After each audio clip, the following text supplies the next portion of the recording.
The mission began weeks earlier, inside a windowless command room somewhere in central Ukraine. Engineers and military planners gathered around satellite images of Penza, a quiet Russian city known for electronics and heavy industry.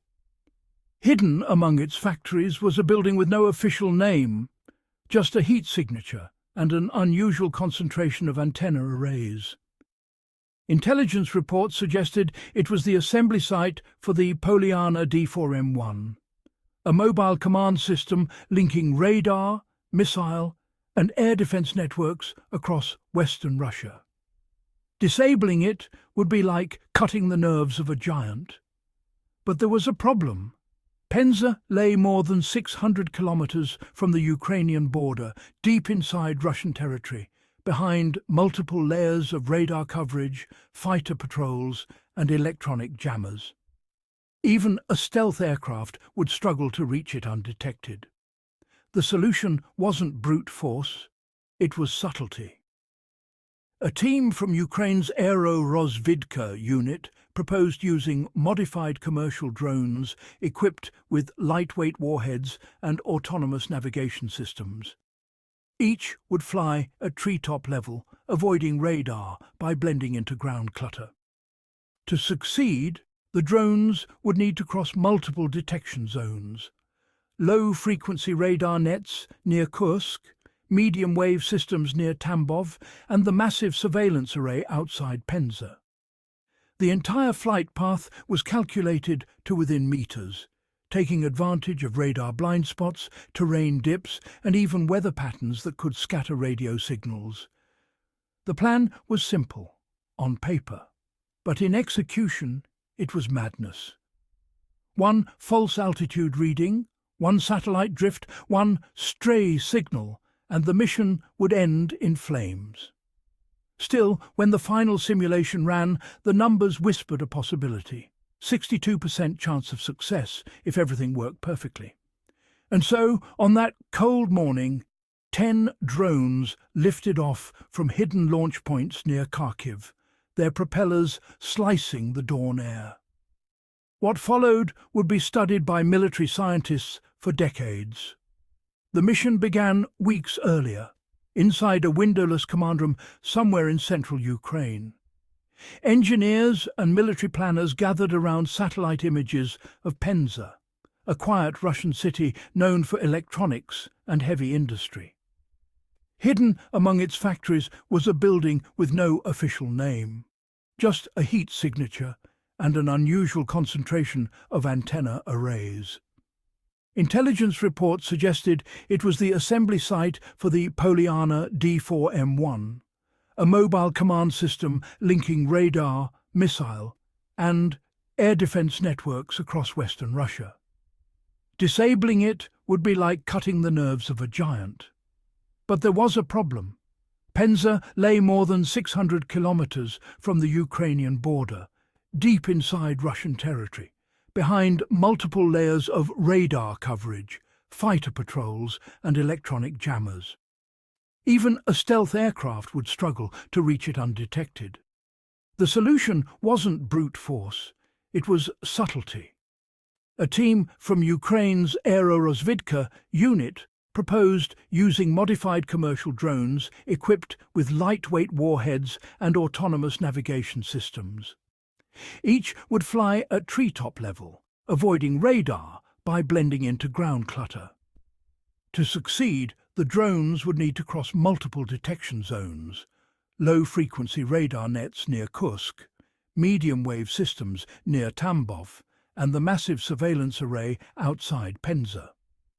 The entire flight path was calculated to within meters, taking advantage of radar blind spots, terrain dips, and even weather patterns that could scatter radio signals. The plan was simple, on paper, but in execution it was madness. One false altitude reading, one satellite drift, one stray signal, and the mission would end in flames. Still, when the final simulation ran, the numbers whispered a possibility. 62% chance of success if everything worked perfectly. And so, on that cold morning, 10 drones lifted off from hidden launch points near Kharkiv, their propellers slicing the dawn air. What followed would be studied by military scientists for decades. The key to the drone's survival wasn't just stealth, it was physics. Traditional radar systems work by bouncing radio waves off metallic surfaces and measuring the return. But at altitudes below 50 meters, those waves also reflect off the ground, creating mirror images that confuse tracking computers. The drones exploited that perfectly. By flying just above power lines, they tricked radar into seeing two targets, one real, one ghost, with nearly identical signals. The computers, forced to choose, often picked the wrong one. Even when a Russian Su-35 locked onto them, the drones pulled a maneuver that defied common sense. They cut their engines mid-flight. The radar return vanished instantly, and missiles already in flight lost their targets, detonating harmlessly in open fields. But physics only won the first battle. The next came from the invisible domain, electronic warfare. Deep inside Russia, systems like Borisogledsk II and Moskva I began jamming GPS and listening for any stray emissions. Within minutes, the drones were flying blind, their satellite guidance severed. They switched to inertial navigation, relying on gyroscopes and accelerometers to calculate movement. But those systems drift over time. Every hour meant hundreds of meters of error, enough to miss the target completely. To correct that, one drone broke radio silence, transmitting a brief position update. It was a calculated sacrifice. Russian ELINT sensors instantly triangulated the signal, launching S-300 missiles at the emitter. But by the time they arrived, the drone had already drawn them away, saving its companions. It was electronic warfare at its purest. Information, deception, and sacrifice, not firepower, determined survival. By now, 6 drones remained. They'd crossed Kursk, Tambov, and Voronezh oblasts, each one a wall of sensors, radars, and fighters. What awaited them next wasn't radar, but sound. Russia had deployed the Penicillin 1B75, a system that detects targets by listening. 8 microphones arranged in geometric precision can triangulate the sound of a drone engine over 12 kilometers away. For these drones, it was a nightmare. Their propellers, spinning at 7,400 RPM, created a distinctive harmonic signature, one the Russians already knew. Within minutes, coordinates were relayed to Tor M2 missile batteries. The first warning came too late. A missile guided only by sound erupted from the forest. One drone disintegrated instantly. The rest performed desperate throttle changes, altering their engine pitch every few seconds to confuse the system. It worked. Barely. But what if they hadn't adapted? Analysts later estimated that Penicillin-style acoustic systems could neutralize nearly 70% of low-flying drones if deployed nationwide. That means the future of warfare isn't about radar anymore, it's about silence. Every new conflict now races toward this invisible battlefield, where the winner isn't the side with more missiles, but the one with quieter motors and smarter algorithms. In response to the acoustic threat, Ukraine's engineers developed a countermeasure: chaotic engine modulation. By varying RPMs unpredictably, they created sonic white noise that made triangulation almost impossible. But Russia adapted too. The facility in Penza deployed its final defense: the Pol-21 GPS spoofing network. Instead of blocking GPS, it replaced it with fake signals, convincing the drones they were flying in different directions entirely. The result was chaos.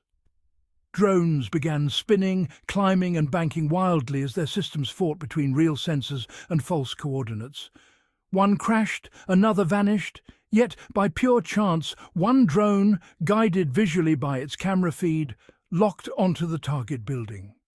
Its 47-degree dive tore through the roof of the Polyana D4M1 assembly hall. The explosion ignited chemicals and lithium stores, setting off a chain reaction that destroyed the entire facility. The strike didn't just cripple a weapons plant, it sent a message. Low-cost drones could outthink billion-dollar systems. It forced militaries worldwide to rethink everything, from radar design to AI-assisted defense. What happened in Penza wasn't just destruction, it was evolution in real time. In just over 2 hours, 10 drones changed the course of electronic warfare. They exposed the vulnerabilities of traditional defenses and redefined what it means to own the skies. From radar ghosts to GPS spoofing, from acoustic hunters to suicidal decoys, every layer of this mission revealed a truth the world is only beginning to grasp. Wars of the future will be fought not with speed or firepower, but with silence, signal, and sacrifice. The Penza strike crippled Russia's coordination grid for weeks, leaving air defense units isolated. More importantly, it proved that intelligence, innovation, and improvisation could outweigh even the most advanced military hardware. And now, as both sides scramble to adapt, with AI-driven swarm drones, quantum navigation, and anti-spoofing algorithms, one question remains. When the machines learn to deceive, who will truly control the battlefield and in co? The humans or the code? If you found this story as fascinating as we did, make sure to like, comment and subscribe for more deep dives into modern military mysteries and the hidden technologies shaping our world. Because what happened in the skies over Penza was only the beginning.